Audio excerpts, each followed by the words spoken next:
Ryan Carter stood in the doorway of the broken-down house with his 6-year-old son asleep on his shoulder, staring at the woman across the street who could change everything or destroy what little he had left. She was a CEO worth millions.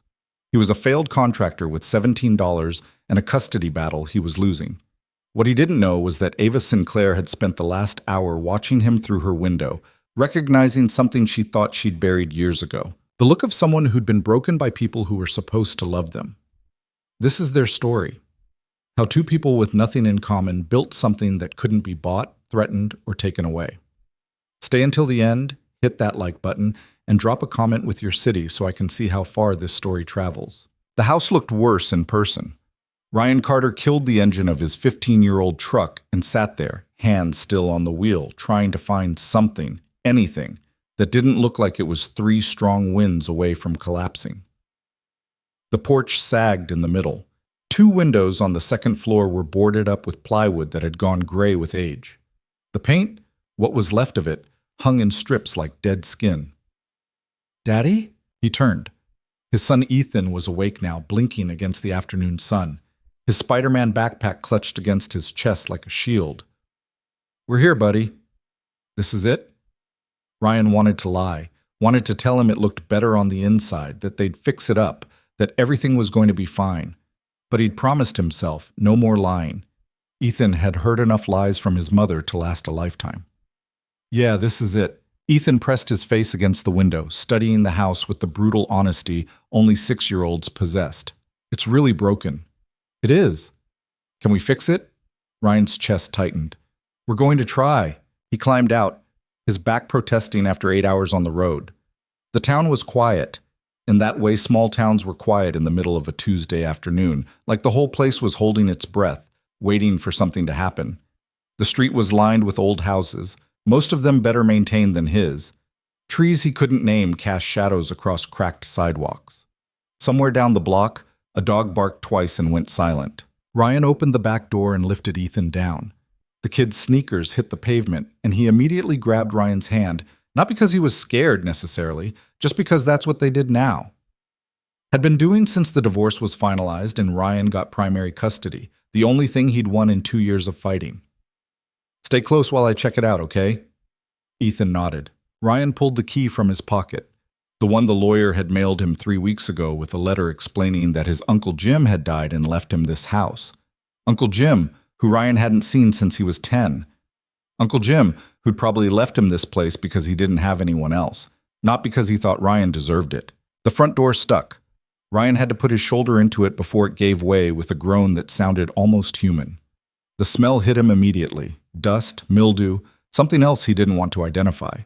He stepped inside, pulling Ethan with him. The living room was bigger than he'd expected.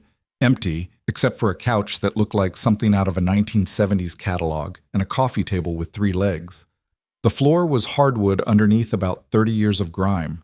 The walls had that yellow tint walls got when smokers lived in a place long enough. "It smells funny," Ethan said. "Yeah. Like Grandma's basement." Ryan almost smiled. His ex-wife's mother had a basement that smelled like something had died in the walls. This was close. He moved through the house slowly, taking inventory. The kitchen had cabinets hanging at angles, a stove that probably hadn't worked since Reagan was president, and a refrigerator that hummed like it was suffering. 2 bedrooms upstairs, one with a mattress on the floor that Ryan wouldn't let his worst enemy sleep on, the other completely empty. The bathroom had a toilet that ran constantly and a shower with tiles missing. This was home now. Ryan stood in what would be Ethan's room and looked out the window at the street below. That's when he saw her. She was standing in the driveway of the house directly across from his, leaning against a black Mercedes that probably cost more than Ryan had made in the last 3 years. Tall, maybe 5'9". Dark hair pulled back in a way that looked effortless but probably wasn't. She wore gray slacks and a white blouse, and even from this distance, Ryan could tell she was looking right at him, not at the house. At him. He didn't wave, didn't acknowledge her, just watched as she climbed into the Mercedes and backed out of the driveway with the kind of precision that suggested she did everything in her life with that same controlled efficiency. "Daddy, I'm hungry." Ryan turned away from the window. "Yeah, me too." They ate gas station sandwiches on the front porch because the kitchen table was somewhere in the back of the truck under everything else Ryan owned, which wasn't much. Ethan picked at his ham and cheese, pulling out the tomatoes and lining them up on the step like soldiers. "Can I call Mom?" Ryan's jaw tightened. "Not tonight, bud. Remember what the judge said? She gets to call you on Sundays. But I want to tell her about the house." "Sunday," Ryan said, softer this time. 3 more days. Ethan went quiet, and Ryan hated it. Hated that his son had learned to swallow disappointment at 6 years old. Hated that the divorce had taught him not to push too hard. They'd been sitting there maybe 10 minutes when the woman from across the street came back. This time she was on foot, carrying something in her hands. She crossed the street with the kind of walk that said she owned whatever space she occupied, stopped at the bottom of Ryan's porch steps, and held out a casserole dish. "You just moved in," she said. It wasn't a question. Ryan stood up, suddenly aware that he hadn't showered since yesterday morning and was wearing a shirt with paint stains from a job he'd finished 2 months ago. "Yeah, today. I'm Ava Sinclair. I live across the street." She said it like he was supposed to recognize the name. He didn't. "Ryan Carter. This is my son Ethan." Ethan looked up at her with those big brown eyes that always made people want to help him. "Hi." Ava's expression softened just slightly. "Hi, Ethan." She turned back to Ryan, still holding the casserole dish. "I thought you might not have had time to set up a kitchen yet. This is lasagna. Nothing fancy, but it's hot." Ryan stared at the dish, then at her. People didn't just bring food to strangers. Not in his experience. "You didn't have to do that." "I know." He took the dish because refusing seemed rude, and also because the smell was making his stomach knot with hunger. "Thank you." She nodded, took one more look at the house, and then at Ryan, like she was calculating something in her head. "If you need anything, tools, recommendations for contractors, I know people. We'll be fine." It came out sharper than he'd intended. Ava's face didn't change, but something flickered in her eyes. She stepped back. "Of course. Welcome to the neighborhood." She was halfway across the street before Ethan said, "She was nice." "Yeah," Ryan said, watching her disappear into the house that looked like something out of a magazine. "She was." Yeah. The lasagna was gone by 8 o'clock. Ryan got Ethan settled in the one bedroom that seemed structurally sound, set up the air mattress they'd been sleeping on in the motel for the past week, and listened to his son's breathing even out into sleep. Then he went downstairs and stood in the middle of the living room, looking at everything that needed to be fixed. The list was long. The list was expensive. He had $900 in his checking account, a truck that needed new tires, and a son who needed stability more than he needed anything else in the world. Ryan pulled out his phone and scrolled through his contacts until he found Marcus Webb, his old foreman from the construction company he'd worked for before everything fell apart. Marcus had always said, if Ryan ever needed anything, just call. Ryan called. It rang 4 times before Marcus picked up. "Carter? That you?" "Yeah, hey Marcus." "Man, I haven't heard from you in 2 years? You still in Denver?" "No, I moved. I'm in a town called Millbrook now, about 4 hours north." "Never heard of it. What are you doing out there?" "Inherited a house, trying to fix it up." There was a pause. Ryan could hear voices in the background, the sound of a TV playing something with a laugh track. "You looking for work?" Marcus asked. "Yeah." "What kind of shape are you in?" Ryan looked around the room. "Better than I was." That was mostly true. He'd been sober for 14 months. Hadn't touched a drink since the night his ex-wife told the family court judge that Ryan was an unfit father and tried to get full custody. That had been the wake-up call. That had been the moment Ryan realized he either got his life together or he lost the only thing that mattered. "I might have something," Marcus said. "There's a development project starting up about 30 minutes from where you are. They're looking for framers. Pays decent. Not great, but decent." "What's the catch?" "No catch. Just show up on time, do the work, don't screw it up." Ryan exhaled. "I can do that.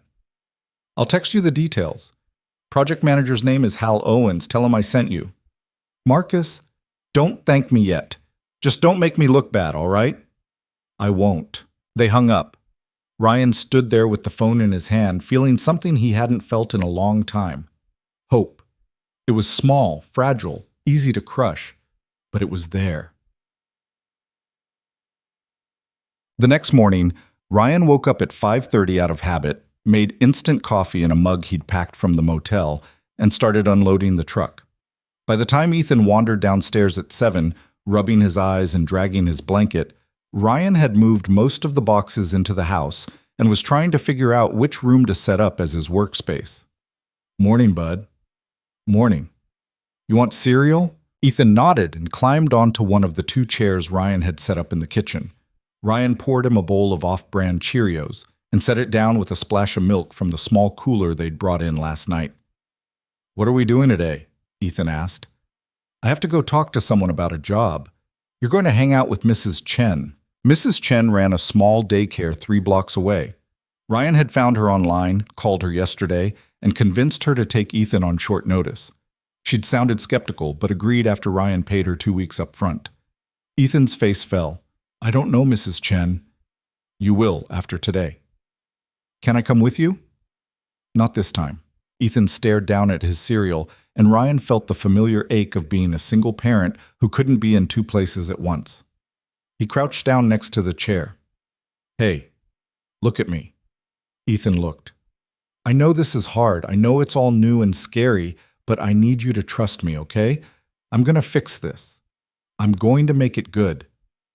"You promise?" Ryan didn't believe in making promises he couldn't keep, but he also didn't believe in letting his son down. "I promise." "What?" Hal Owens was a man in his 50s with a gut that hung over his belt and a handshake that could crack walnuts. He met Ryan on the construction site at 9 o'clock, looked him over like he was inspecting a used car, and said, "Marcus says you're good." "I am." "You ever frame a house?" "For 6 years." "Why'd you stop?" Ryan could have lied, could have said he wanted a change, or he moved for family reasons, or anything that sounded better than the truth. But he was done lying. "I had some personal issues. They're handled now." Hal studied him. "You got a truck?" "Yeah." "Tools?" "Most of them." "You available to start Monday?" Ryan blinked. "Yeah." 6:30 in the morning. Don't be late. We're on a tight schedule, and I don't do second chances." "I won't be late." Hal nodded, handed Ryan a clipboard with some paperwork, and walked away, already yelling at someone across the site about a load of lumber that had been delivered to the wrong location. Ryan stood there holding the clipboard, feeling like he'd just been thrown a lifeline. He picked Ethan up from Mrs. Chen's at 3, listened to his son chatter about the other kids and the snacks they'd had and the cartoon they'd watched, and felt something loosen in his chest. Ethan was resilient. Kids were resilient in ways adults forgot how to be. When they got home, Ava Sinclair was in her driveway again. This time she wasn't alone. There was a man with her, tall, expensive suit, the kind of guy who looked like he'd never done manual labor in his life. He was talking, gesturing with one hand, and Ava was listening with her arms crossed, her face unreadable. Ryan told himself not to stare. Told himself it was none of his business. But then the man grabbed Ava's arm. It wasn't rough exactly, but it wasn't gentle either. Ava pulled away, said something Ryan couldn't hear, and the man stepped back, holding up both hands like he was trying to calm her down. Ryan got out of the truck. "Daddy?" Ethan called from inside. "Stay there!" He crossed the street before he could talk himself out of it. The man saw him first, his expression shifting from frustration to irritation. "Can I help you?" the man asked. Ryan ignored him, looked at Ava. "You okay?" She stared at him like she couldn't figure out whether to be offended or grateful. "I'm fine." "You sure?" The man stepped between them. "Who the hell are you?" "Her neighbor." "Well, neighbor, this is a private conversation." Ryan didn't move, didn't blink, just kept his eyes on Ava. "If you need me to stay, I'll stay." The man laughed, sharp, mocking. "Jesus Christ, another one. Look, hero, I don't know what you think is happening here, but—" "Victor," Ava said. Her voice was quiet but had an edge that could cut glass. "Leave." Victor turned to her. "We're not done." "Yes, we are." For a moment it looked like Victor was going to argue. Then he shook his head, gave Ryan a look that promised this wasn't over, and walked to a silver Audi parked at the curb. He got in, slammed the door, and peeled out like he was trying to prove something. Ava let out a breath and turned to Ryan. You didn't have to do that. I know. I can handle Victor. I'm sure you can. They stood there, the silence stretching out between them. Finally, Ava said, He's my ex. Figured. He doesn't like being told no. Most guys like that don't. She almost smiled. Almost. Thank you, Ryan shrugged. You brought me lasagna, seemed only fair. This time she did smile, just a little. Then she looked past him at the truck, where Ethan was still sitting in the passenger seat, watching them with wide eyes. He looks like you, Ava said. Poor kid. She laughed, short, surprised. Then she caught herself, like she wasn't used to laughing, and the mask slipped back into place. I should get back inside. Yeah. She started toward her house, then stopped, turned back. Ryan? Yeah? If you ever need help with the house, tools, materials, whatever, the offer stands. I'm not trying to be intrusive. I just know what it's like to start over with nothing. Ryan looked at her. Really looked. She was standing there in a driveway that probably cost more than most people's houses, wearing clothes that screamed money, offering help to a guy who couldn't afford to fix his front porch. And yet, somehow, he believed her. I'll keep that in mind, he said. Oh, that night, after Ethan was asleep, Ryan sat on the front porch with a notebook and started making a list of everything the house needed.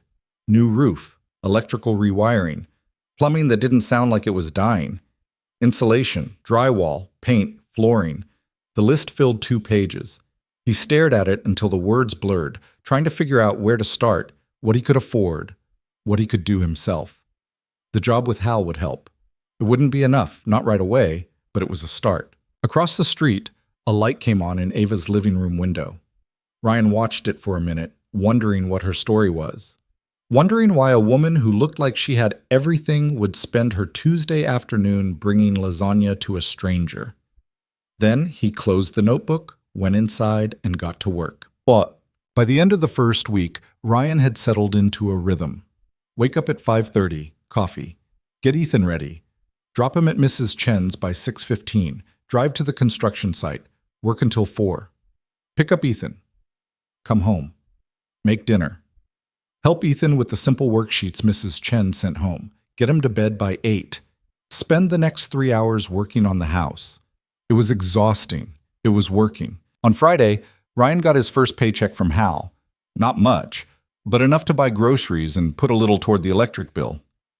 He stopped at the hardware store on the way home, picked up some drywall mud and sandpaper, and felt something that might have been pride. When he pulled up to the house, Ava was outside again. This time she was in jeans and a t-shirt, her hair down, pulling weeds from the flower bed in her front yard.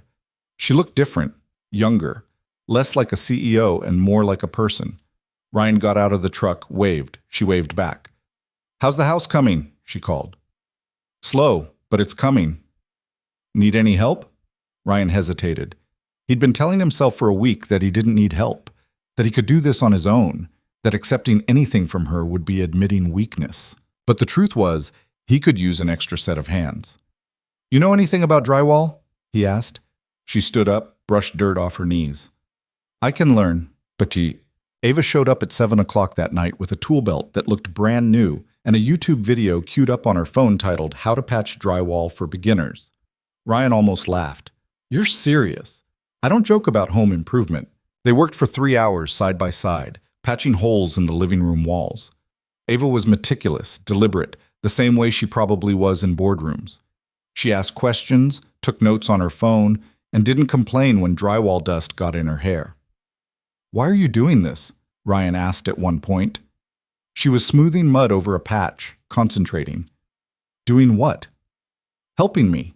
You don't even know me. She didn't answer right away, just kept working, her hands steady. Finally, she said, When I bought this house, I didn't know anyone. The neighbors didn't talk to me, didn't wave, didn't welcome me. I told myself it was fine, that I didn't need them, but it wasn't fine. She set down the putty knife, looked at him. I don't want to be the person who doesn't help when someone needs it.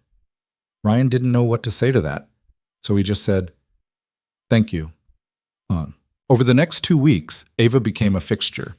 She showed up on Wednesday nights with takeout and helped Ryan install insulation in the attic. She came by on Saturdays with her tool belt and learned how to replace broken floorboards.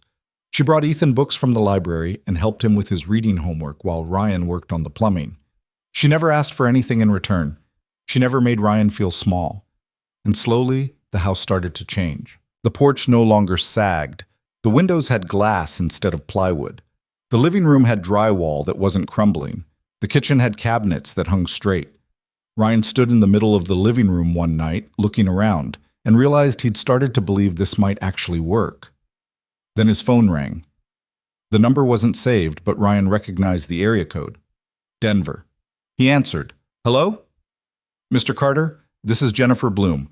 I'm an attorney representing your ex-wife. Ryan's stomach dropped. What do you want? My client is filing a motion to revisit the custody arrangement. She believes the current situation is not in the best interest of the child. What situation? You moved out of state without notifying her. You're living in a house that, according to the photographs she's been provided, is not suitable for a child. And you've started a new job that requires long hours, leaving your son in the care of strangers. Ryan's hand tightened around the phone. Who's feeding her this? That's not relevant? The hell it's not. Mr. Carter, I'd advise you to retain legal counsel. You'll be receiving the formal motion within the week. The line went dead. Ryan stood there, staring at the phone, feeling the ground fall out from under him. Across the street, Ava's living room light was on. And for the first time since he'd arrived in this town, Ryan felt like he was about to lose everything all over again. Ryan didn't sleep that night. He lay on the air mattress in his bedroom, staring at the ceiling, replaying Jennifer Bloom's words over and over. The photograph she mentioned, where had those come from? Who was watching him? And how the hell was he supposed to afford a lawyer when he could barely afford groceries? At 3 a.m, he gave up, went downstairs, and sat at the kitchen table with his laptop. He searched for family law attorneys in the area, scrolled through websites that all said the same thing. Initial consultation, retainer fees, hourly rates that made his chest tight. He couldn't afford any of them. By the time the sun came up, Ryan had made a decision. He'd represent himself if he had to. He'd done it before during the divorce. It hadn't gone well, but he'd survived. Ethan shuffled into the kitchen at 6:30, dragging his blanket, and climbed into Ryan's lap without saying anything. Ryan wrapped his arms around him and pressed his face into his son's hair, breathing in the smell of cheap shampoo and sleep. You okay, Daddy? Ryan's throat tightened. Yeah, bud, I'm okay. You feel sad. Kids were too perceptive. Ryan had learned that the hard way. Just tired, he said. Come on, let's get you some breakfast. He poured cereal, made toast, watched Ethan eat while his own stomach churned. At 7, they climbed into the truck and headed to Mrs. Chen's. Ethan was quiet the whole way, and Ryan knew he could feel it, the tension, the fear, the weight of something wrong. Daddy?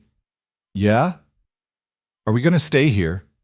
Ryan's hands tightened on the steering wheel. What do you mean? In this town? In the house? Why are you asking that? Ethan shrugged, picking at the edge of his backpack. I don't know. It just feels like we always leave. Ryan pulled into Mrs. Chen's driveway, put the truck in park, and turned to face his son. We're not leaving. This is home now. You understand me? We're staying. Ethan nodded, but the doubt was still there in his eyes. Ryan walked him to the door, watched him disappear inside, and sat in the truck for a full minute before he could make himself drive away. When he got to the construction site, Hal was already yelling at someone about rebar placement. Ryan grabbed his tools, put his head down, and worked until his hands were shaking and his back screamed. It was easier than thinking. At lunch, his phone buzzed. A text from an unknown number. This is Ava. Got your number from Mrs. Chen. Hope that's okay. Are you free tonight? Ryan stared at the message, trying to figure out what it meant. Finally, he typed back, Yeah.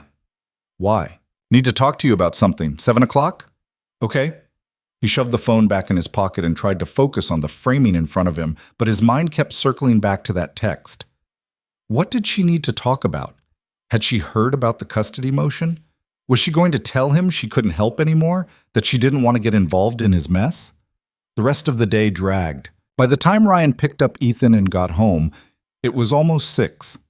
He fed his son leftover chicken and rice, helped him with a worksheet about counting by tens, and got him settled in front of a cartoon. Then he went outside to wait. Ava showed up at exactly 7 o'clock. She was in jeans and a sweater, her hair pulled back, and she was carrying a folder. She didn't smile when she saw him, which made Ryan's stomach drop. "Hey," he said. "Hey, can we talk inside?" "Ethan's watching TV. That's fine." They went in through the front door. Ethan looked up from the couch, waved at Ava, and went back to his show. Ryan led her into the kitchen, the only room in the house that felt even remotely private. "What's going on?" he asked. Ava set the folder on the table. "I need you to be honest with me. Are you in some kind of legal trouble?" Ryan froze. "What? Someone came by my office today, a private investigator. He was asking questions about you, about this house, about Ethan." Ryan felt the blood drain from his face. "What did you tell him?" "Nothing. I told him to leave." She crossed her arms. "But he gave me this." She opened the folder and pulled out a photograph. It was a picture of Ryan's house, his house, taken from the street. The porch was still sagging in the photo, the windows still boarded. It looked even worse than Ryan remembered. "There's more," Ava said. She spread out 4 more photos. Ryan at the construction site, getting into his truck. Ryan dropping Ethan off at Mrs. Chen's.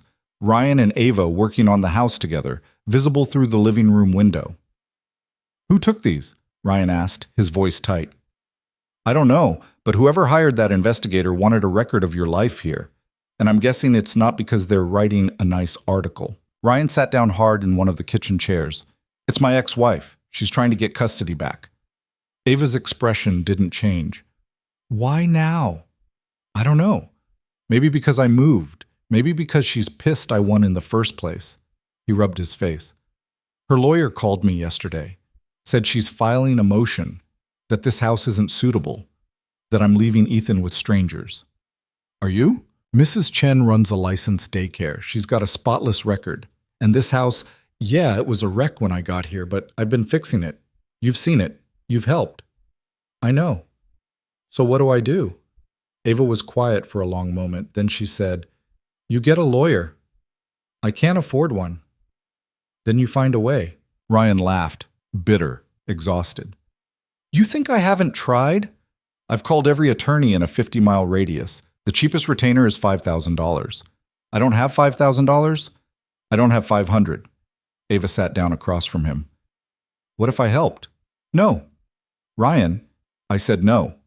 He stood up, paced to the sink, gripped the edge of the counter. "I'm not taking your money. I've already taken enough." "You haven't taken anything. I offered. And now I'm saying no." She studied him, her face unreadable. "You're going to lose your son because you're too proud to accept help?" The words hit like a punch. Ryan turned to face her, and for the first time since she'd walked in, he let her see how scared he was. "I've spent 2 years clawing my way back from nothing," he said quietly. "I got sober. I got custody.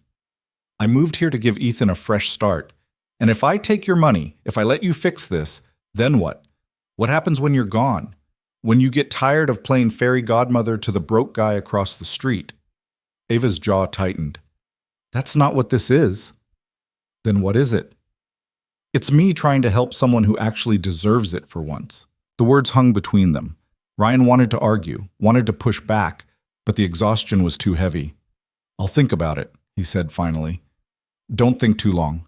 Custody cases move fast." She stood, gathered the photos back into the folder, and handed it to him. "Keep these. You'll need them." "Ava, I'm not offering because I pity you, Ryan. I'm offering because I know what it's like to fight alone, and I know what it costs." She left before he could respond. Ryan stood there with the folder in his hands, staring at the pictures of his life laid out like evidence in a trial he hadn't agreed to. Across the room, Ethan laughed at something on the TV, and Ryan felt his resolve crack. He couldn't do this alone. He didn't want to. The next morning, Ryan called Ava. She answered on the second ring. "Did you think about it?" "Yeah." "And?" Ryan exhaled. "I need a lawyer, and I need your help finding one. I'll make some calls." "Ava, don't thank me yet. Just be ready to fight." She hung up. 2 hours later, Ryan got a text with a name and a phone number. "Daniel Kaur. He's good. He owes me a favor. Call him." Ryan called. Daniel Corr had a voice like gravel and got straight to the point. Ava says you're getting screwed in a custody case. That's one way to put it. Tell me what's going on, Ryan told him. The divorce, the custody battle, the move, the motion to revisit, the private investigator. When he was done, Daniel was silent for a moment. Your ex is fishing, he said finally. She doesn't have a case, but she's hoping you'll fold. I'm not folding. Good, because if you do, she'll take everything. Daniel paused. I'm going to need documentation. Photos of the house now, not then. Records from the daycare, pay stubs, anything that shows you're providing a stable environment. I can get that. Do it fast. The hearing's probably going to be scheduled within a month. What about your fee? Ava's covering the retainer. We'll work out a payment plan for the rest. Ryan's chest tightened. I didn't ask her to do that. I know. She did it anyway. Don't waste it. The line went dead. Ryan sat in his truck outside the construction site, staring at the phone, feeling like he'd just accepted a debt he'd never be able to repay. That night, he went to Ava's house. She answered the door in sweatpants and a t-shirt, her hair wet like she'd just gotten out of the shower. She looked surprised to see him. Ryan, Why? He asked. She blinked. Why what? Why are you doing this? And don't tell me it's because you know what it's like to fight alone. That's not a reason to drop $5,000 on a stranger. Ava's expression hardened. You want the truth? Yeah. She stepped out onto the porch, closed the door behind her. When I was 23, I had nothing. I was working 3 jobs, sleeping on a friend's couch, trying to build a business that everyone told me would fail. And there was one person, who believed in me, who gave me a loan I couldn't pay back, who told me that someday, when I made it, I should do the same for someone else. She looked at him. You remind me of who I was back then. And I'm not going to stand by and watch you lose your son because you're too stubborn to let someone help. Ryan didn't know what to say, so he just said, Thank you. Ava nodded. Don't make me regret it. Over the next 2 weeks, Ryan became a man on a mission. He photographed every room in the house. He got a letter from Mrs. Chen detailing Ethan's attendance and behavior. He collected pay stubs, receipts, bank statements, anything that proved he was holding his life together. Daniel filed a response to the motion, laying out the facts in language that made Ryan's ex-wife's claims sound as flimsy as they were. And through it all, Ava was there. She helped him organize the documents. She drove him to the courthouse to file paperwork. She stayed up late with him, going through Daniel's questions, making sure Ryan had answers for everything. She never asked for anything in return. And slowly, Ryan started to realize that what he felt for her wasn't just gratitude. It was something bigger, something terrifying. One night, they were sitting on his front porch, going over a list of potential questions the judge might ask. Ethan was asleep upstairs. The street was quiet. The air smelled like rain. What if I lose? Ryan asked. Ava looked up from the notepad. You won't. But what if I do? She set the notepad down. Then you appeal, and you keep fighting, because that's what you do when something matters. You sound like you've done this before. Not exactly, but I've fought battles I thought I'd lose. She leaned back against the porch railing. When I started my company, I had investors pull out 3 weeks before launch. I had competitors spread rumors that I was in over my head. I had people tell me to cut my losses and walk away. What did you do? I didn't walk away. Ryan smiled despite himself. Stubborn. Takes one to know one. Takes one? They sat there in the quiet, and for the first time in weeks, Ryan felt like maybe, just maybe, he wasn't drowning. Can I ask you something? He said. Sure. That guy, Victor, what did he do to you? Ava's face closed off. That's not something I talk about. Fair enough. She was quiet for a long moment. Then she said, He made me feel small, like everything I accomplished was because he allowed it, like I owed him my success. Sounds like a piece of work. That's putting it mildly. She looked at Ryan. He's the kind of man who doesn't let go. Even now, he thinks he has some claim on me. Does he? No. There was a weight to that word, a finality. Ryan didn't push. For what it's worth, he said, you don't seem like someone who'd let anyone make you feel small. Ava smiled. Small. almost sad. I wasn't always this person. Neither was I. They looked at each other and something shifted. Ryan felt it, that pull, the thing he'd been trying to ignore since the first time she brought him lasagna. But before he could say anything, Ava stood up. I should go. You need to get some sleep. Yeah. She walked down the porch steps, stopped, turned back. Ryan? Yeah? You're going to be okay. You and Ethan. I believe that. Why? Because you're not the kind of person who gives up. She left, and Ryan sat there alone, watching her disappear into her house, feeling like the ground beneath him was shifting in ways he couldn't control. The hearing was scheduled for a Thursday morning in late November. Ryan put on the only suit he owned, a gray one he'd bought for his wedding and hadn't worn since the divorce was finalized. It was too big in the shoulders now, hung awkwardly, but it was the best he had. Daniel met him outside the courthouse, briefcase in hand, looking calm in a way Ryan envied. You ready? Daniel asked. No. Good. That means you care. They walked inside together. The courtroom was small, wood-paneled, smelled like old paper and floor polish. Ryan's ex-wife was already there, sitting at the other table with her attorney, a woman in a sharp suit who looked like she'd never lost a case in her life. Ryan's ex, Michelle, didn't look at him. She looked good. Better than she had during the divorce. Her hair was styled, her makeup perfect. She was wearing a dress that probably cost more than Ryan's truck payment. Daniel leaned over.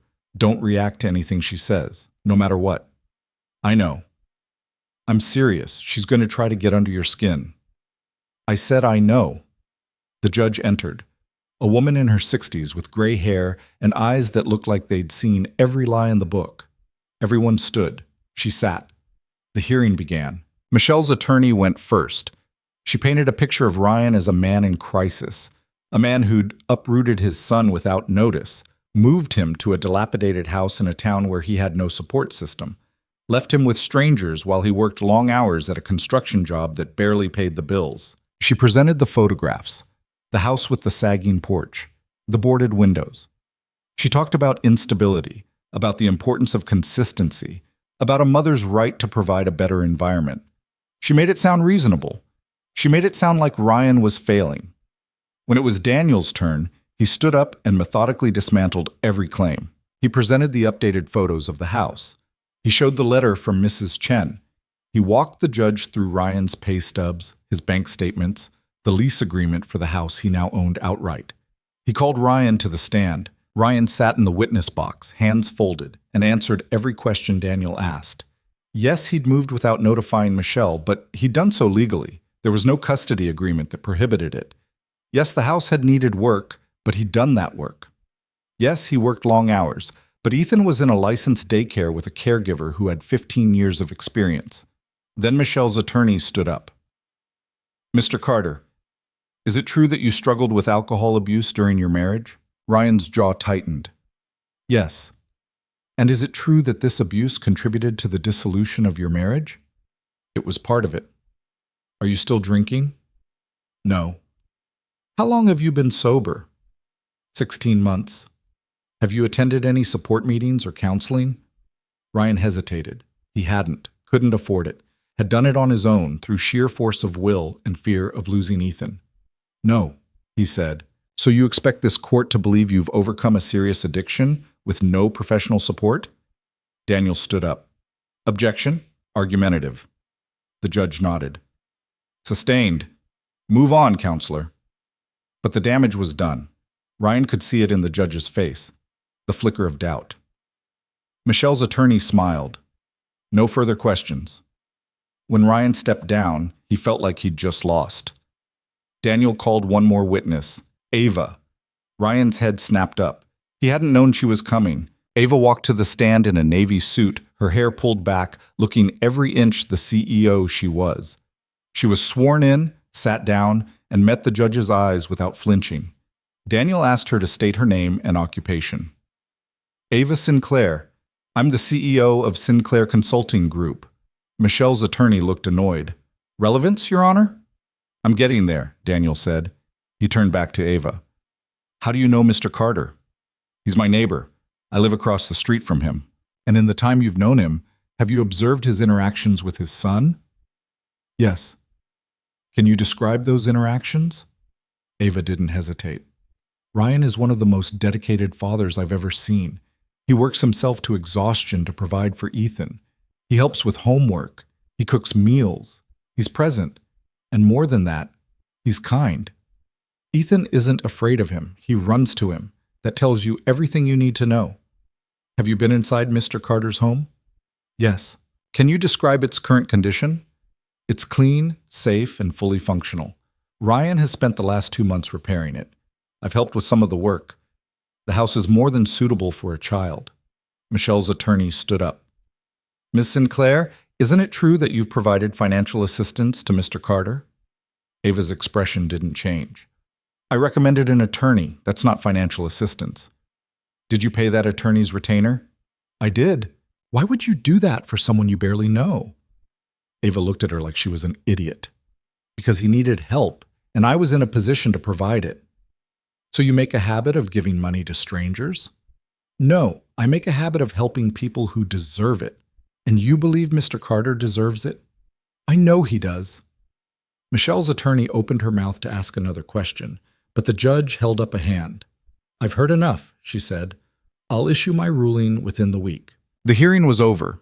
Ryan walked out of the courthouse feeling like he'd just run a marathon. Daniel clapped him on the shoulder. You did good. Did we win? We'll find out. Ava was waiting outside, leaning against her car. Ryan walked over to her, his hand shoved in his pockets. You didn't have to do that, he said. I know. Thank you. She nodded. You okay? I don't know yet. They stood there of the cold November air, not saying anything, just existing in the same space. Finally, Ava said, You want to get coffee? Ryan almost laughed. Yeah, I really do. They went to a diner 2 blocks from the courthouse, sat in a booth by the window, and ordered coffee that tasted like it had been sitting on the burner for 6 hours. That attorney, Ryan said. Michelle's. She was good. She was doing her job. She made me sound like a mess. You're not a mess. I was. Ava stirred sugar into her coffee. Was. Past tense, that matters. Does it? To me it does. Ryan looked at her. Really looked. She was tired. He could see it in the way she held herself, the lines around her eyes. She'd probably taken time off work to be there, probably rearranged meetings, canceled calls. Why do you care so much? He asked. Ava was quiet for a long time. Then she said, Because no one cared about me when I needed it most. And I swore that if I ever got the chance, I'd be different. You are. She smiled, but it didn't reach her eyes. I hope so. They finished their coffee, and Ryan drove her back to her car. When they pulled up next to it, Ava turned to him. Whatever happens with the hearing, she said, you're not alone in this. You know that, right? Ryan nodded, his throat tight. Good. She got out, walked to her car, and drove away. Ryan sat there for a minute, trying to process everything that had happened, everything he felt. Then he went home to his son. The week that followed the hearing was the longest of Ryan's life. He went through the motions: work, pick up Ethan, make dinner, help with homework. But his mind was somewhere else, waiting for the phone to ring, waiting for Daniel to call with news. Every time his phone buzzed, his heart jumped. Every time it wasn't Daniel, something in his chest sank a little deeper. On Wednesday night, Ethan asked him if they were going to have to move again. They were sitting at the kitchen table, Ethan working on a worksheet about shapes, Ryan pretending to read the news on his phone but really just staring at the same headline for 20 minutes. Why would you think that? Ryan asked. Ethan shrugged, not looking up from his paper. I heard you talking on the phone. You sounded worried. Ryan set his phone down. Kids heard everything, remembered everything. We're not moving, he said, I promise. You promised last time too. The words hit harder than they should have. Ryan reached across the table, put his hand over Ethan's small one. This time's different. How? Because I'm different. Ethan looked up at him with those big brown eyes that saw too much for a 6-year-old. Okay. But Ryan could tell he didn't believe it. That night, after Ethan was asleep, Ryan sat on the front porch with a beer he'd bought on impulse at the gas station. He'd made it 16 months without touching alcohol. 16 months of white-knuckling his way through cravings and bad days and moments when a drink seemed like the only thing that would quiet his brain. He held the bottle in his hand, unopened, and stared at it. One drink wouldn't hurt. One drink to take the edge off. One drink to stop the noise in his head that kept telling him he was going to lose everything again. Across the street, Ava's porch light came on. Ryan looked up. She was standing in her doorway watching him. She didn't say anything, didn't walk over, just stood there, arms crossed, like she was giving him the space to make his own choice, but also making sure he knew she was there. Ryan looked back at the bottle. Then he stood up, walked to the end of the porch, and poured it out into the grass. When he looked up again, Ava was gone. But the porch light stayed on. Daniel called on Friday afternoon while Ryan was at the construction site, framing out a wall in the November cold. "We won!" Ryan stopped mid-swing with his hammer. "What?" "The judge ruled in your favor. Michelle's motion was denied.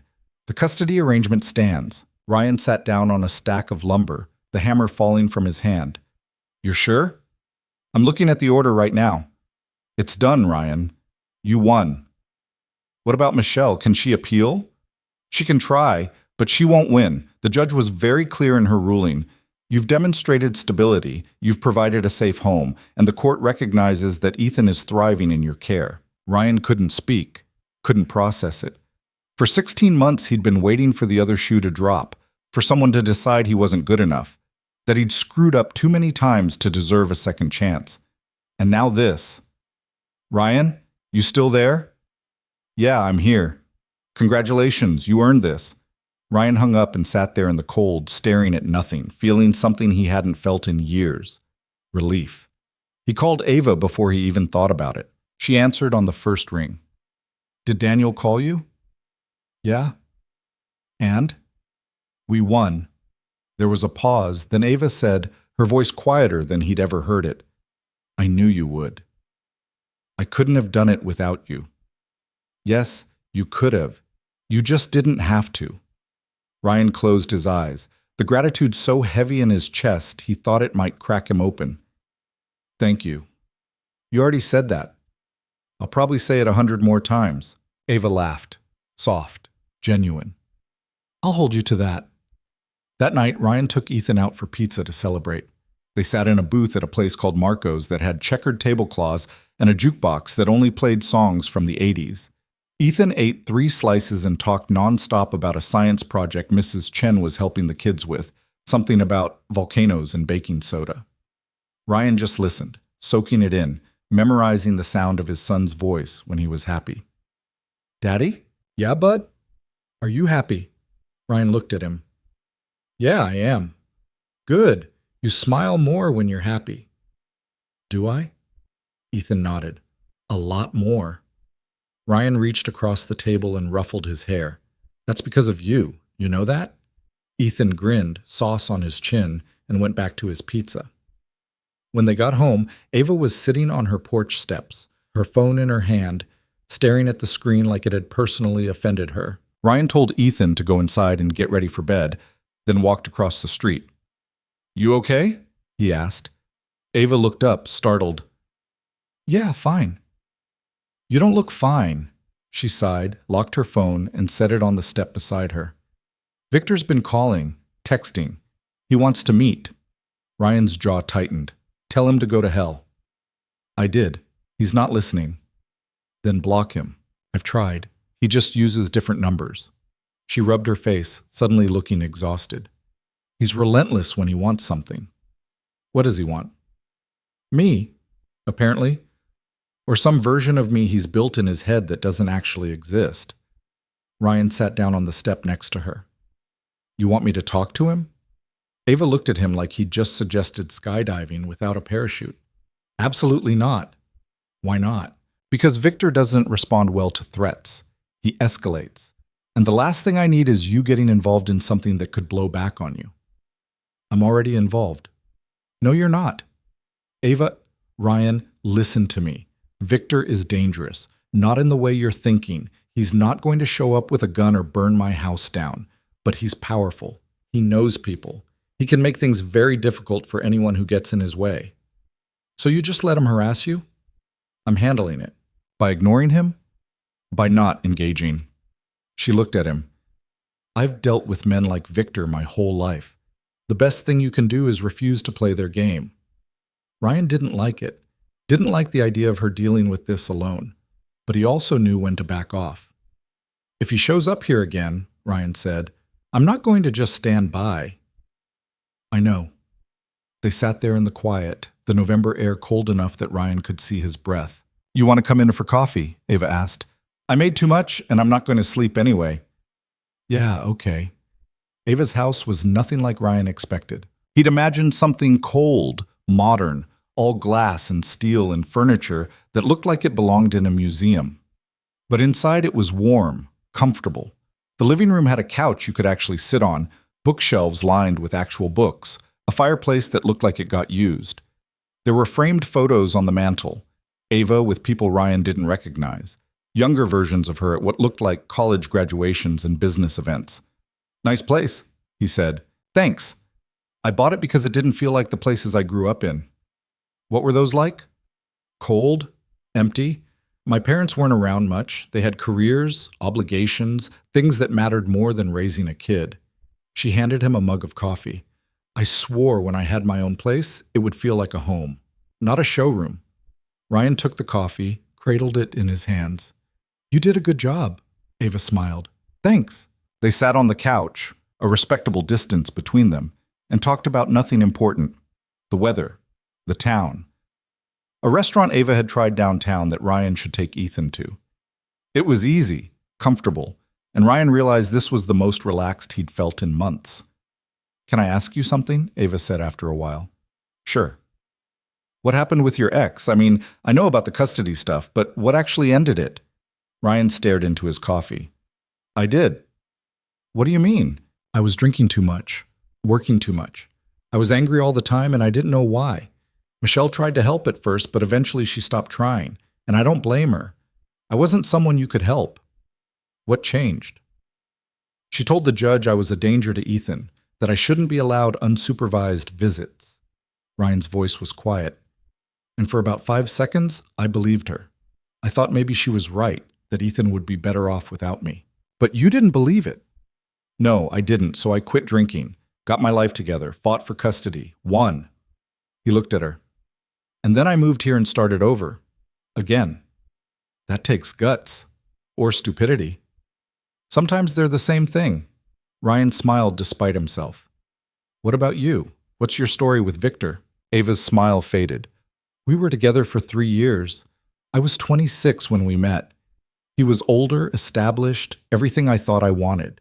He helped me get my business off the ground, introduced me to investors, opened doors I couldn't have opened on my own. Sounds like a good thing. It was, until it wasn't. She set her coffee down on the table, stared at her hands. Victor's the kind of man who keeps score. Every favor, every introduction, every investment, he remembers. And when I tried to leave, he made it very clear that I owed him, that without him, I'd be nothing. You believed him? For a while. Then I realized he was full of it. I didn't need him. I never did. But by the time I figured that out, he'd already convinced half the industry that I was his protege, that my success was his doing. That's why you left? That's why I stayed away. I moved here to get some distance, built a company that had nothing to do with him, proved to myself that I could do it without his name attached. She looked at Ryan. And then he showed up 3 months ago, out of nowhere, acting like we'd just had a fight, and I'd come to my senses. What did you tell him? That he was delusional, that we were done, that he needed to move on. He didn't take it well. No. Ryan leaned back against the couch, processing. He ever get physical with you? No, Victor's too smart for that. He uses other methods. Like what? Manipulation, isolation. He'd undermine my confidence, make me doubt myself, convince me that I needed him more than he needed me. She smiled, but there was no humor in it. He's very good at it. You don't need him. I know that now. Good. They sat there for a while longer, the conversation drifting to safer topics, and Ryan felt something shift between them. It wasn't just friendship. It was something deeper, more complicated, something that scared the hell out of him. When he finally left, it was almost midnight. Ava walked him to the door and they stood there in the doorway, neither of them quite ready to say goodnight. Thanks for the coffee, Ryan said. Anytime. I mean it. If you need anything, if Victor shows up again, You call me, okay? Ava looked at him for a long moment. Okay. Ryan walked back across the street, feeling her eyes on him the whole way. The next few weeks settled into something that almost felt like normal. Ryan worked. Ethan thrived. The house slowly transformed from a disaster into something livable. The plumbing stopped making dying animal noises. The heat worked. The roof didn't leak when it rained. And Ava became a constant. She came over on weekends to help with projects. She brought dinner on Wednesdays when Ryan worked late. She helped Ethan with his reading homework and taught him how to play chess on the board she brought from her house. People in town started to notice. Mrs. Chen mentioned it one morning when Ryan dropped Ethan off. That woman you've been spending time with, Ava Sinclair, she's quite something. Yeah, she is. You two serious? Ryan blinked. We're friends. Mrs. Chen gave him a look that said she didn't believe him for a second. Sure you are. Hal mentioned it too one afternoon on the job site. I saw you having lunch with that CEO from across town. Sinclair, right? She's my neighbor. Your neighbor, Hal grinned. That what we're calling it now? We're not calling it anything. We're friends. Whatever you say, Carter. But the truth was, Ryan didn't know what they were. They spent more time together than he spent with anyone except Ethan. They talked about things he'd never talked about with anyone. And there were moments, small, fleeting, when he'd catch her looking at him in a way that made his chest tight. But he didn't push it, didn't know how, didn't want to mess up the one good thing in his life by assuming something that wasn't there. Then Victor came back. Ryan was working in the garage one Saturday afternoon, rebuilding the workbench his uncle had left in pieces, when he heard shouting. He dropped the drill, stepped outside, and saw Victor standing in Ava's driveway, his arms spread wide, his voice loud enough to carry down the block. You can't just shut me out, Ava. Ava was standing in her doorway, arms crossed, her face hard. I can. And I did. Now leave. We need to talk. No, we don't. I've been patient. I've given you space, but this is ridiculous. What's ridiculous is you showing up here after I told you we're done. Victor laughed, sharp, mean. You think you're done with me? You think you can just walk away from everything we built? We didn't build anything. You took credit for my work and convinced yourself you were indispensable. I made you who you are. No, Victor, you didn't. Ryan crossed the street. Ava saw him coming and shook her head, a silent warning. But Ryan didn't stop. She asked you to leave, he said. Victor turned, his expression shifting from frustration to contempt. Oh, it's you. Yeah, it's me. You're the guy who fixes houses, right? The one playing hero? Victor stepped closer. Let me give you some advice. Stay out of this. It's none of your business. She's my friend. That makes it my business. Your friend, Victor smirked. Is that what you tell yourself? That you're just friends? Ryan's jaw tightened. Leave, now. Or what? You'll make me? Victor looked him up and down. You think because you can swing a hammer, you can intimidate me? I could buy and sell you 10 times over. I don't care how much money you have. You're still the same guy who can't take no for an answer. Victor's face darkened. You have no idea who you're dealing with. Neither do you. For a moment, Ryan thought Victor was going to throw a punch. His fists clenched, his shoulders tensed. But then Ava stepped between them. Victor, if you don't leave right now, I'm calling the police. Fine. Call them. I'll tell them how you've been harassing me, blocking my number, refusing to meet. That's not harassment. That's me exercising my right to not talk to you. We'll see what a judge thinks. Go ahead. I've got lawyers who would love to tear you apart in court. Victor stared at her, and for a second something flickered in his eyes. Hurt, maybe, or disbelief. Then it hardened into anger. You're making a mistake, he said quietly. The only mistake I made was ever trusting you. Victor looked at Ryan one more time, his expression promising this wasn't over, then turned and walked to his car. He got in, slammed the door, and drove away fast enough to leave rubber on the pavement. Ava let out a breath, her shoulders sagging. You okay? Ryan asked. Yeah. You sure? I'm fine. She looked at him. You didn't have to do that. I know. He's going to come after you now. Let him. Ava shook her head. You don't understand. Victor doesn't let things go. If he thinks you're in his way, he'll find a way to remove you. What's he gonna do? Beat me up? I've been through worse. It won't be physical. It'll be something else. Something you don't see coming. Ryan stepped closer. I'm not afraid of him. You should be. Why? Because he's already won fights you don't even know you're in. She turned and went inside before Ryan could respond. He stood there in the driveway, staring at the closed door, wondering what the hell he'd just walked into. 3 days later, Ryan got a call from Hal. Carter, we need to talk. Ryan's stomach dropped. What's going on? I got a call from corporate. They want me to let you go. What? Why? They didn't say, just said it wasn't working out. Hal, I've been on time every day. I've done good work. You said so yourself. I know. And I told them that. But they're not budging. Ryan gripped the phone tighter. Who called you? Some VP I've never heard of. Said it came from higher up. Higher up. Ryan closed his eyes. Victor. Who? Nothing. When do you need me gone? End of the week. I'm sorry, Carter. I really am. Ryan hung up and sat in his truck outside the construction site, staring at the dashboard, feeling the ground fall out from under him again. Ava had been right. Victor didn't fight fair. That night, Ryan didn't go home right away. He drove around for an hour trying to figure out what to do, how to fix this.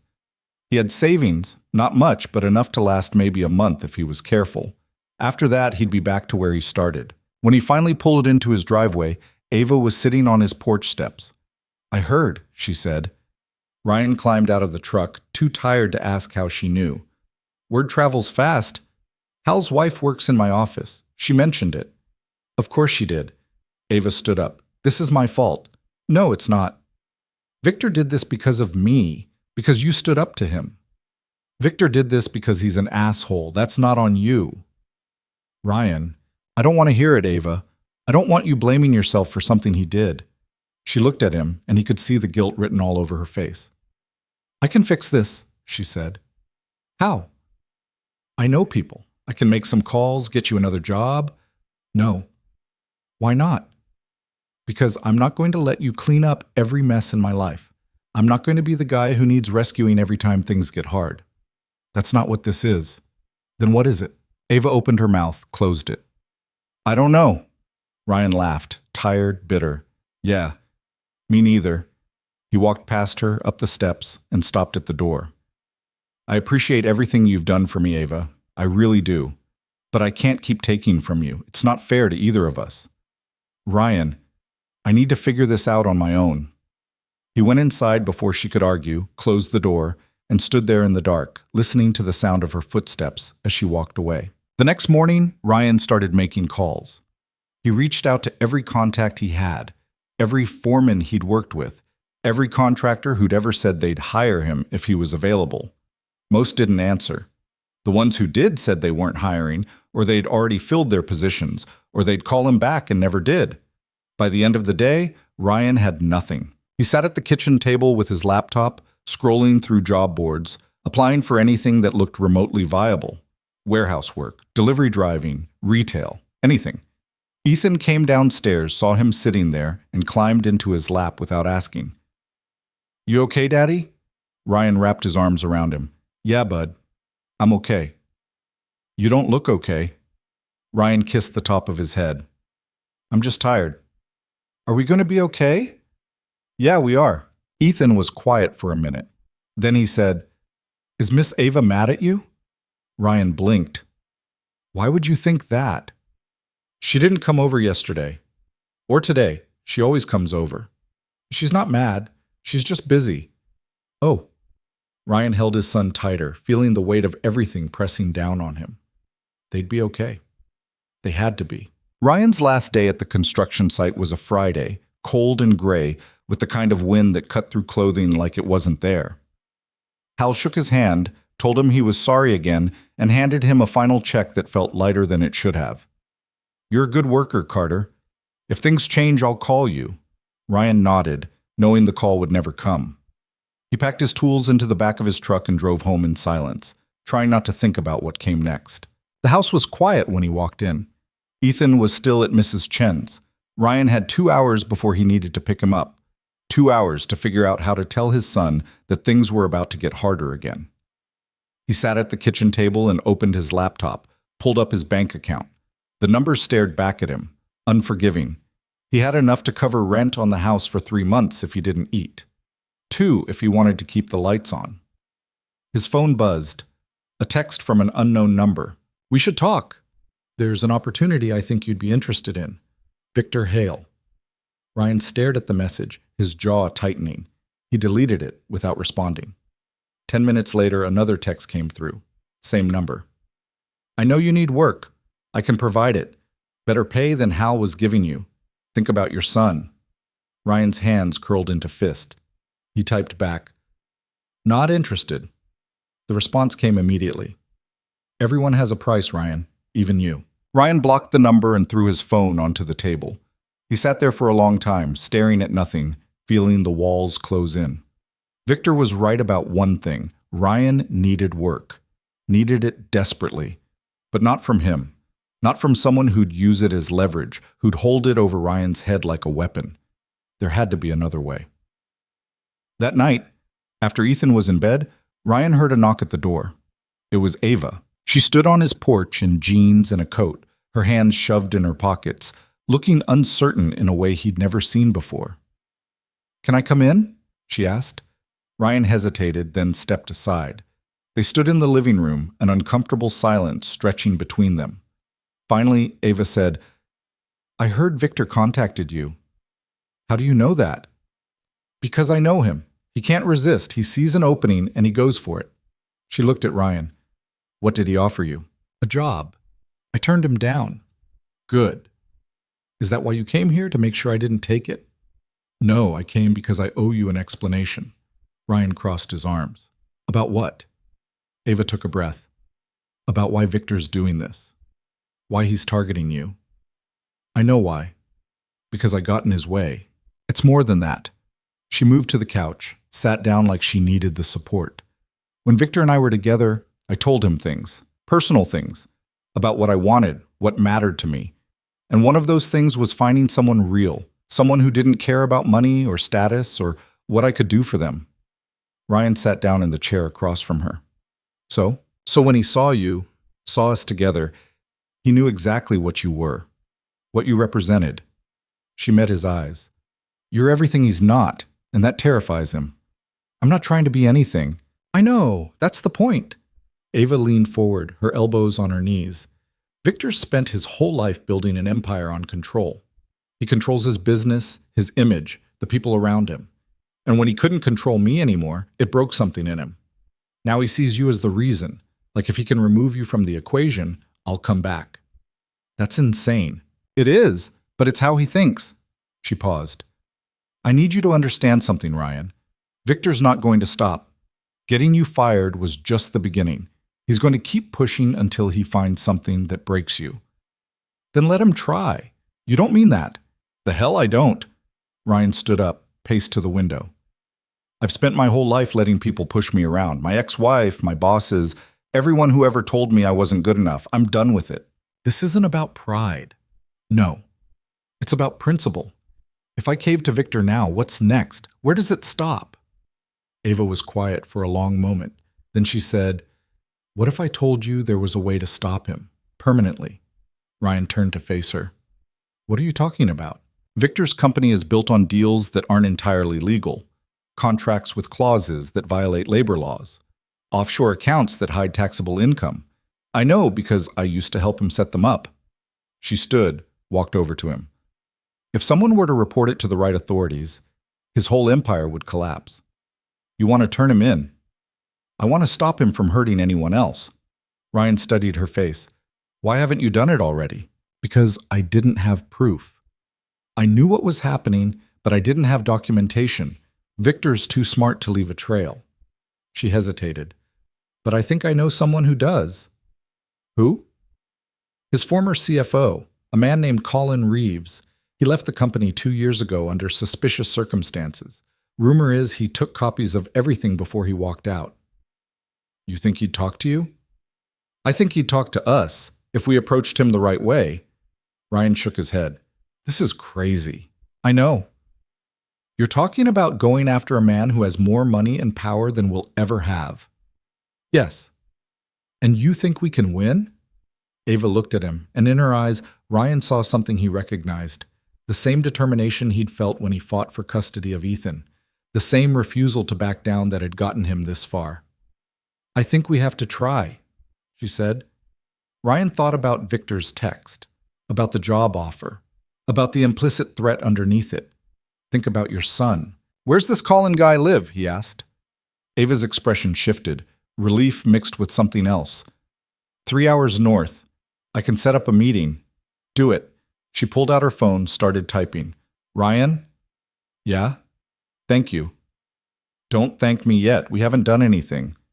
We will. Colin Reeves lived in a small cabin on the edge of a lake that looked like something out of a postcard. Ava drove, her hands tight on the steering wheel, while Ryan sat in the passenger seat and watched the landscape change from suburban sprawl to dense forest. They'd left early that morning before Ethan woke up. Mrs. Chen had agreed to watch him for the day, asking no questions when Ryan told her it was important. The drive took closer to 4 hours because of traffic, and by the time they pulled up to the cabin, it was almost noon. Colin was waiting on the porch. He was in his 60s, gray-haired, wearing flannel and jeans that had seen better days. He watched them get out of the car with the expression of someone who'd been expecting trouble for a long time and had finally accepted it. Ava Sinclair, he said. I wondered when you'd show up. Colin, it's good to see you. Is it? He looked at Ryan. Who's this? A friend, Ryan Carter. Colin nodded, gestured to the door. Come on in. I assume this isn't a social call. The cabin was small but comfortable, all wood and worn furniture and windows that looked out over the lake. Colin made coffee without asking if they wanted any, then sat down at the kitchen table and waited. Ava didn't waste time. I need your help with Victor. Colin laughed, short, humorless. Of course you do. I know you left the company with documentation, financial records, contracts, things Victor wouldn't want public. And you want me to hand them over? Yes. Why would I do that? Because Victor destroyed your career, because he's still out there doing the same things to other people. Because it's the right thing to do. Colin stared at her for a long moment. Then he said, You know what Victor did when I tried to blow the whistle? He had my accounts frozen, my reputation destroyed. He made it so no one in the industry would touch me. I lost everything, Ava. My job, my savings, my marriage. All because I thought doing the right thing mattered. I'm sorry.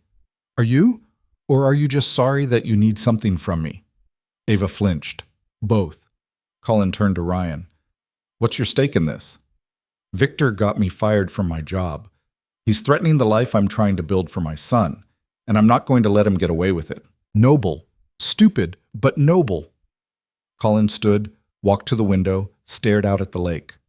I do have the files. Everything you'd need to bury Victor, but if I give them to you, he'll know it was me, and he'll come after what's left. What's left? Ryan asked. This cabin, a small pension, my daughter's college fund that I've been rebuilding for 5 years. Colin turned back to them. That's all I have. If Victor destroys that, I've got nothing. Ava stood up, walked over to him. What if I promise to protect you? Legally, financially, whatever you need. You can't promise that. I can, and I will. Colin studied her. You've changed. How? You used to be the woman who looked the other way, who told herself that staying in Victor's good graces was more important than doing the right thing. He smiled, sad. I'm glad you're not her anymore. Me too. Colin was silent for a long time. Then he walked to a closet, pulled out a box, and set it on the table. Everything's in here. Digital files on USB drives, hard copies of the most damning contracts, bank statements showing offshore transfers. It's all there. Ava stared at the box like it was a weapon. If you use this, Colin said, there's no going back. Victor will fight. He'll use every resource he has to discredit you to make this go away. Are you ready for that? Ava looked at Ryan. He nodded. We're ready, she said. They left Colin's cabin just after 2 in the afternoon, the box sitting in the back seat like a ticking bomb. Ava drove faster on the way back, her jaw set, her mind clearly racing. What's the plan? Ryan asked. We take this to the FBI, White Collar Crimes Division. They'll investigate, and if the evidence is solid, they'll prosecute. How long will that take? Months. Maybe longer. And in the meantime? In the meantime, we keep our heads down and hope Victor doesn't figure out what we're doing. Ryan looked out the window at the trees blurring past. He's going to figure it out. I know. So what do we do? Ava was quiet for a moment. Then she said, we move fast. We file the report, get the investigation started, and make sure it's too late for Victor to stop it. And if he retaliates, then we deal with it. Ryan wanted to believe it was that simple. But he'd seen enough of Victor to know better. They stopped at a gas station an hour outside of town, and while Ava filled the tank, Ryan called Mrs. Chen to check on Ethan. He's fine, she said, playing with the other kids, asking when you'll be back. Tell him soon, another couple hours. Ryan, is everything okay? Yeah, everything's fine. He hung up and leaned against the truck, feeling the weight of what they were about to do settling over him. Ava came back with 2 coffees and a bag of chips. You okay? Just thinking. About? About what happens if this doesn't work. If Victor finds a way to make this disappear. Ava handed him a coffee. Then we try something else. You sound sure. I am, because I'm not backing down. Not this time. Ryan took a sip of the coffee, burned his tongue, and didn't care. You know this is going to change everything, right? Once we do this, there's no going back to normal. I know. And you're okay with that? Ava looked at him, and for the first time since they'd met, Ryan saw something in her eyes that looked like fear. But underneath it was something stronger. I've spent 10 years building a life where I didn't have to answer to anyone, she said, where I was in control. And it's been good. But it's also been lonely, and I'm tired of being alone. Ryan didn't know what to say to that, so he just reached out and took her hand. They stood there in the gas station parking lot, holding hands, and Ryan felt something shift between them. Something unspoken, but undeniable. We should get back, Ava said finally. Yeah. But neither of them moved. They filed the report on Monday morning. Ava had connections, an old college friend who worked in the FBI's field office 2 towns over. She called ahead, explained the situation, and by the time they arrived with the box, there were 3 agents waiting. Ryan sat in a conference room that smelled like burnt coffee and watched as Ava walked the agents through the evidence. Bank statements, contracts, emails that outlined deals that skirted the line of legality and sometimes crossed it outright. The lead agent, a woman named Torres with sharp eyes and sharper questions, took notes, asked for clarification, and didn't give anything away. How long have you had this? Torres asked. We received it 2 days ago from a former employee of Hale Industries, Ava said. And why are you bringing it to us now? Because Victor Hale is using his company to hurt people, and we want it to stop. Torres looked at Ryan. What's your involvement in this? He got me fired. He's been harassing Ava. We're trying to stop him before it gets worse. Has he threatened you directly? Not in so many words, but the message is clear. Torres made another note. We'll need to verify all of this. Run our own investigation. It could take time. How much time? Ava asked. Weeks? Maybe months. And in the meantime, you don't contact Victor Hale. You don't discuss this investigation with anyone. And you don't do anything that could be construed as interference. Ava nodded. Understood. Torres stood, gathered the files. We'll be in touch. They left the FBI office just after noon and sat in Ava's car in the parking lot, neither of them speaking. Finally, Ryan said, Now what? Now we wait. I'm not good at waiting. Neither am I. Ava started the car, but before she could put it in gear, her phone rang. She looked at the screen and Ryan saw her face go pale. It's Victor. Ryan's stomach dropped. Don't answer it. I have to. If I don't, he'll know something's wrong. She answered, put it on speaker. Ava, I've been trying to reach you. I've been busy. Too busy to return my calls? Victor's voice was smooth, controlled. That's not like you. What do you want, Victor? I want to talk face to face. There's something I need to discuss with you. We have nothing to discuss. I think we do. It's about your friend, Ryan Carter. Ava's hand tightened on the phone. What about him? I've been doing some research. Interesting guy, single father, custody battle. History of alcohol abuse. Victor paused. I'd hate for any of that to become public, especially now that he's trying to rebuild his life. Ryan felt his blood turn cold. You leave him alone, Ava said, her voice like ice. That's up to you. Meet me tomorrow, noon, the cafe on 5th Street. Come alone, and we'll talk. Refuse, and I'll make sure everyone in this town knows exactly what kind of man Ryan Carter is. You're bluffing. Am I? Try me. The line went dead. Ava sat there, staring at the phone, her hands shaking. He's going after Ethan, Ryan said quietly. No, he's going after you, trying to make you look unfit. Same thing. Ava turned to him. I'm going to meet him. The hell you are. Ryan, you heard Torres. We can't contact him. We can't do anything that interferes with the investigation. And we can't let him destroy you either. He's not going to destroy me. You don't know that. Ryan grabbed her hand, held it tight. Listen to me. Victor's desperate. He's throwing everything he has at us because he knows we're a threat. If you meet him, you're giving him exactly what he wants. And if I don't, he'll ruin you. Then let him try. I've been ruined before. I survived. Ava looked at him, and Ryan saw the conflict in her eyes. The fear, the guilt. I can't let him hurt you, she said. You're not letting him do anything. He's making his own choices. And so am I. Ryan squeezed her hand. We started this together. We're going to finish it together. Okay? Ava nodded, but Ryan could tell she didn't believe him. That night, Ryan couldn't sleep. He lay in bed, staring at the ceiling, running through scenarios in his head.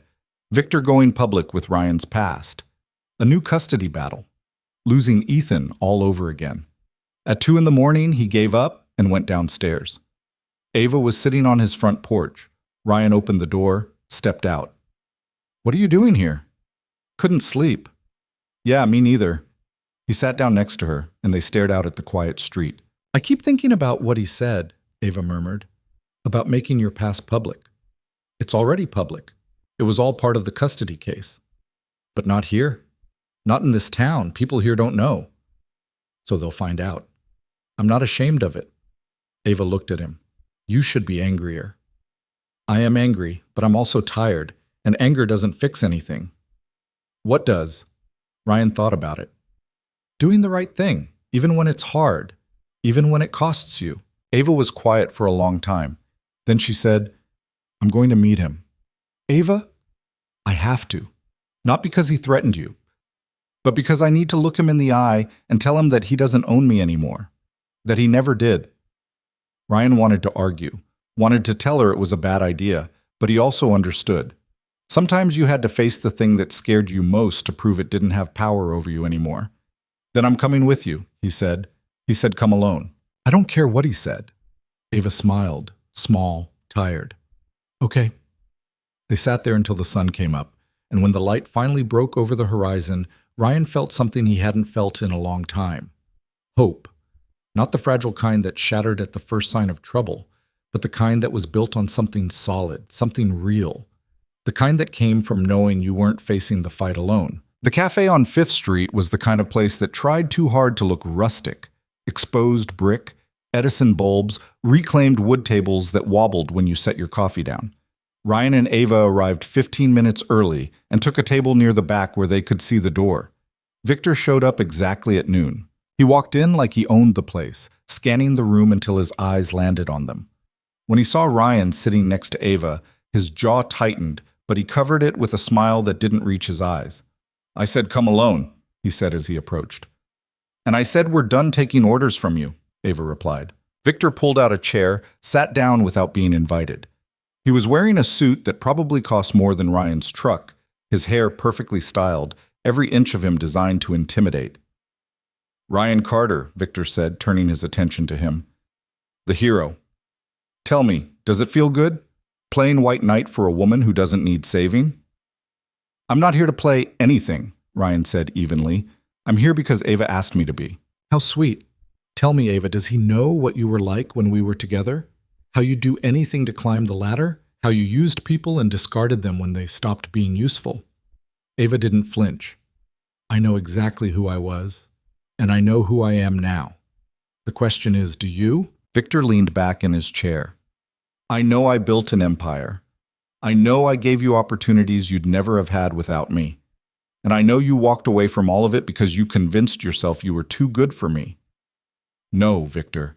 I walked away because you made me feel like I owed you my entire life. Like everything I accomplished was because you allowed it. That's not what happened. It's exactly what happened. Ava's voice was calm, controlled. You kept score of every favor, every introduction, every door you opened. And when I tried to step through those doors on my own, you slammed them shut and told me I was ungrateful. Victor's smile faded. I loved you. No, you loved controlling me. There's a difference. For a moment, Victor looked genuinely hurt. Then his expression hardened. Is that what you tell yourself? That I'm the villain in your story? You made yourself the villain when you started threatening people I care about.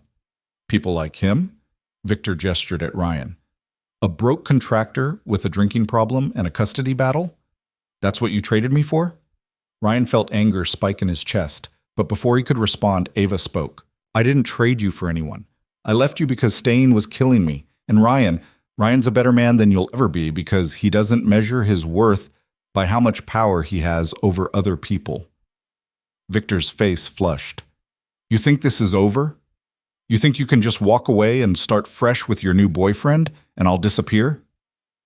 I think you don't have a choice, Ava said quietly, because if you keep coming after us, you're going to lose everything. Victor laughed, sharp, mocking. What are you going to do? Report me to the Better Business Bureau? No, we already reported you to the FBI. The cafe went silent, or maybe it just felt that way to Ryan, watching Victor's face drain of color.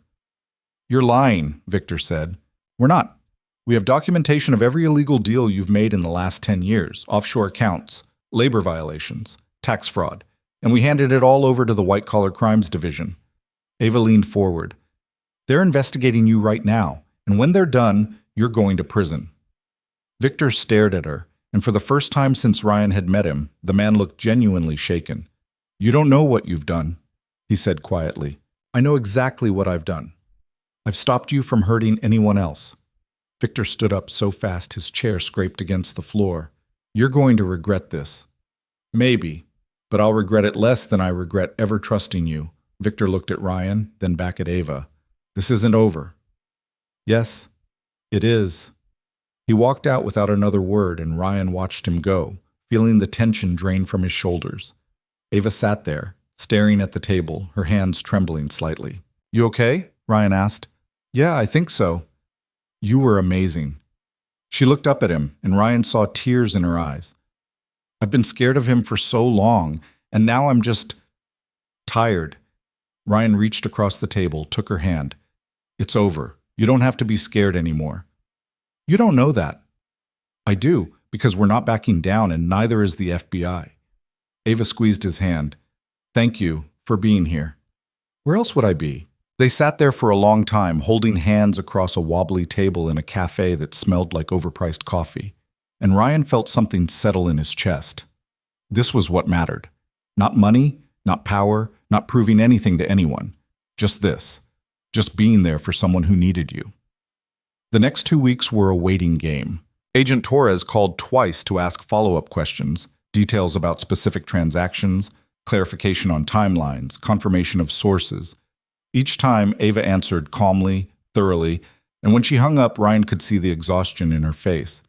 They're really doing it, she said after the second call. They're building a case. Good. Victor's going to fight back. Let him. But Victor didn't fight back. Not directly. Instead, he went silent. No calls, no texts, no surprise visits. It was like he'd vanished, and somehow that was worse than the harassment, because silence from a man like Victor meant he was planning something. Ryan tried not to think about it. He focused on finding work, which turned out to be harder than he'd expected. Word had spread somehow, maybe through Hal, maybe through someone else, that Ryan was trouble. Jobs he interviewed for suddenly weren't hiring. Contractors who'd promised to call never did. By the third week, Ryan's savings had dwindled to the point where he started doing math he didn't want to do. Rent, utilities, food, daycare. The numbers didn't add up. He was sitting at the kitchen table one night, staring at his bank account, when Ava knocked on the door. Hey, she said when he let her in. I have a proposition for you. Ryan's stomach sank. Ava, just hear me out. My company is expanding. We're opening a project management division, and I need someone who understands construction, timelines, budgets, someone who can talk to contractors and clients and make things happen. You want to give me a job? I want to hire you. There's a difference. No, there's not. Ryan, I appreciate it. I really do. But I can't work for you. Why not? Because it would change everything between us. Because I'd always wonder if you hired me out of pity or because I was actually qualified. Because I need to stand on my own. Ava crossed her arms. You are standing on your own. You've been standing on your own since you got here. But there's a difference between being independent and being stubborn to the point of self-destruction. That's not what this is. Then what is it? Ryan didn't have a good answer. He just knew that taking a job from Ava felt like crossing a line he couldn't uncross. I need to find something on my own, he said, finally. Ava looked at him for a long moment, then she nodded. Okay, but when you can't make rent next month, don't come to me asking for a loan because I'm going to tell you I told you so. She left before Ryan could respond. He stood there in the empty kitchen, wondering if he'd just made the biggest mistake of his life. The answer came 2 days later. Ryan was cleaning out the garage when his phone rang. Unknown number. He almost didn't answer, but something made him pick up. Mr. Carter, this is James Lynn from Apex Construction. I got your name from Marcus Webb. He said you're looking for work. Ryan's heart jumped. Yeah, I am. We're starting a big commercial project next month. Multi-use development. We need experienced framers who can manage a crew. Marcus said you fit the bill. He did? He also said you're reliable as hell and I'd be an idiot not to hire you. James paused. You available to meet tomorrow? Go over details, talk salary? Ryan couldn't speak for a second. Yeah, absolutely. Good. 10 o'clock. I'll text you the address. The line went dead. Ryan stood there in the garage, phone in hand, feeling like he'd just been handed a lifeline. Marcus. Marcus had vouched for him. After everything, after getting fired, after weeks of rejection, someone had believed in him enough to put their reputation on the line.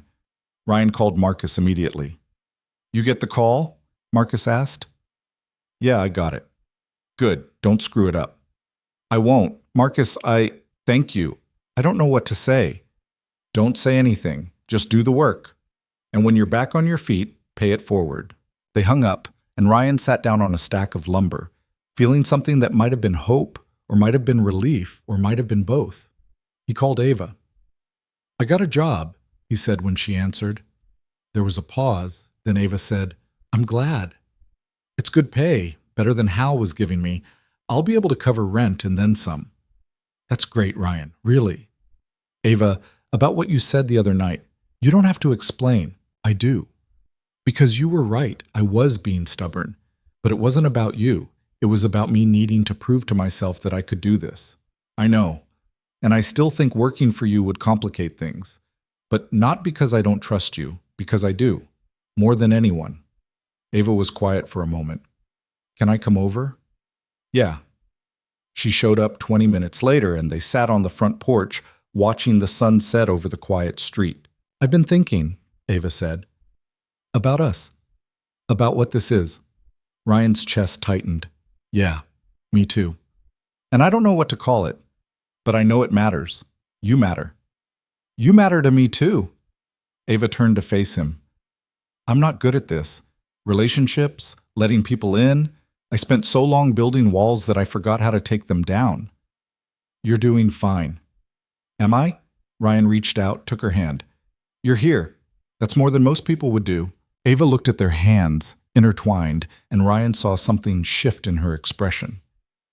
When this thing with Victor is over, when the investigation's done and he's out of our lives, I want to try, really try, to see what this could be. Ryan's throat tightened. Me too. They sat there as the light faded, and Ryan felt like he was standing on the edge of something he'd been afraid to reach for his entire life. Something real. The call from Agent Torres came on a Tuesday morning, 6 weeks after they'd filed the report. We're moving forward with charges, she said. Tax evasion, wire fraud, multiple labor law violations. Victor Hale's going to be arrested within the week. Ava was sitting across from Ryan in his kitchen when she got the news. She put the phone down, stared at it like she couldn't quite process what she'd just heard. "It's done," she said quietly. "You okay?" "I don't know. I thought I'd feel relieved, but I just feel empty." Ryan understood. Sometimes winning didn't feel like winning. It just felt like the end of something exhausting. "He can't hurt you anymore," Ryan said. "I know." "So what now?" Ava looked up at him. "Now we move on." But moving on was harder than it sounded. Victor's arrest made the news. Not national news, but local. Big enough that people in town started talking. Ava's name came up in the articles as a witness, and suddenly everyone knew she was the one who turned him in. Some people called her brave. Others called her a traitor. The business community split down the middle, half of them respecting her for doing the right thing, the other half freezing her out for going after one of their own. Ava handled it with the same controlled composure she handled everything else. But Ryan could see the toll it was taking. "They're questioning everything now," she said one night. "My contracts. My credibility. Whether I can be trusted." "You did the right thing." "I know, but that doesn't make it easier." Ryan wished he had better words, something that would fix it, but there was nothing to say except the truth. "You're not alone in this." Ava looked at him. "I know." Victor's trial was set for 6 months out, and in the meantime, life settled into something that almost resembled normal. Ryan started his new job at Apex Construction and quickly proved Marcus's faith in him wasn't misplaced. He managed crews, solved problems, showed up early, and stayed late. James Lynn told him after 3 weeks that he was the best hire they'd made in years. Ethan thrived. He made friends at school, stopped asking if they were going to move again, started talking about next year like it was a certainty instead of a maybe. And Ava slowly let her walls come down. She started spending more time at Ryan's house. Dinners became a regular thing. She helped Ethan with his homework. She and Ryan worked on the house together, fixing the fence, painting the trim, replacing the old mailbox with one that didn't lean to the left. It was domestic, simple, and Ryan had never been happier. One Saturday in late spring, they were in the backyard, Ethan playing with a soccer ball while Ryan and Ava sat on the back steps, drinking lemonade and watching him. "He's good," Ava said. "Yeah, I'm thinking about signing him up for a league." "You should. He'd love it." They sat in comfortable silence for a while. Then Ava said, "I've been thinking about selling my house." Ryan looked at her. "Why?" "Because it's too big, too empty, and I don't need all that space anymore." "Where would you go?" Ava turned to face him. "I was thinking maybe somewhere smaller, somewhere across the street from a guy I know." Ryan's heart stopped. "Ava, I'm not saying we move in together, not yet, but I'm saying I want to be close. I want to see where this goes without constantly driving back and forth." Ryan set down his lemonade, took her hand. "You sure?" "I'm terrified, but yeah, I'm sure." Ethan ran over, out of breath, holding the soccer ball. "Can Miss Ava play with us?" Ava smiled. "Sure, kid. Let's see what you've got." They spent the rest of the afternoon in the backyard, kicking the ball around, laughing when Ava tripped over her own feet, cheering when Ethan scored a goal between 2 lawn chairs. And Ryan stood there, watching the 2 people who mattered most, and felt something he hadn't felt in years. Contentment, not happiness that would shatter at the first sign of trouble, but the deep, bone-level kind of peace that came from knowing you were exactly where you were supposed to be. Victor's trial happened in October. Ryan and Ava both testified, walking through the evidence, answering the prosecutor's questions with calm precision. Victor sat at the defense table, his face unreadable, his expensive lawyers doing everything they could to discredit the case. It didn't work. The jury deliberated for 2 days and came back with a guilty verdict on all counts. Victor was sentenced to 8 years in federal prison. Ava didn't go to the sentencing, said she didn't need to see it to know it was over. But Ryan went, sitting in the back of the courtroom, watching as the man who'd tried to destroy them was led away in handcuffs. When it was done, Ryan walked outside into the cold October air and called Ava. "It's over," he said. "How do you feel?" Ryan thought about it. "Like I can finally breathe." "Me too." That night they had dinner at Ryan's house. Ethan was at a sleepover, so it was just the 2 of them, sitting at the kitchen table, eating pasta Ryan had overcooked and garlic bread that was slightly burned. To terrible cooking, Ava said, raising her glass of water. Ryan laughed. To new beginnings. They clinked glasses, and Ava looked at him with an expression he couldn't quite read. What? He asked. I've been thinking about what you said, about paying it forward. Yeah? I want to start a program through my company to help people who are rebuilding their lives. Single parents, people coming out of bad situations, anyone who just needs a break. Give them jobs, resources, mentorship. Ryan set down his fork. That's a good idea. You think so? I think it's a great idea. Ava smiled. I want you to help me build it. Me? You know what it's like. You've been there. You'd be able to identify the people who really need it and make sure we're doing it right. Ryan thought about it. Thought about how many times he'd needed a break and didn't get one. How Marcus's vouching for him had changed everything. Okay, he said. I'm in. They spent the rest of the night talking about logistics, ideas, how to make it work. And when Ava finally left around midnight, she stopped at the door and turned back to him. Ryan? Yeah? Thank you. For everything. You already said that. I know, but I'm going to keep saying it.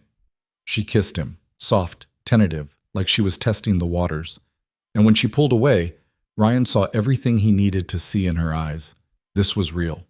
This was worth fighting for. 6 months later, Ryan stood in the backyard of the house he'd inherited, watching Ethan run around with 3 of his friends from school. The fence he and Ava had fixed was holding strong. The grass was green. The porch didn't sag anymore. Ava walked out of the house carrying a tray of lemonade, and Ryan took it from her, set it on the table they'd built together last month. You good? She asked. Yeah, I'm good. Ethan asked me something this morning. What? He asked if you and I were going to get married. Ryan's heart jumped. What did you tell him? I told him that was a conversation you and I needed to have first. And are we having that conversation? Ava looked at him, and Ryan saw the woman who'd brought him lasagna on his first night in town, who'd fought for him when he couldn't fight for himself, who'd taken a chance on something real when it would have been easier to walk away. I don't know, she said. Are we? Ryan took her hand. I think we are. Good. They stood there in the backyard watching Ethan laugh with his friends, and Ryan realized something he'd been too afraid to admit until now. He wasn't broken anymore. He'd been broken when he arrived in this town, broke, scared, barely holding it together.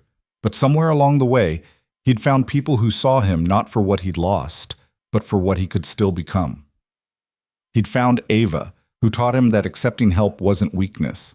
He'd found a community that gave him a second chance. And he'd found himself.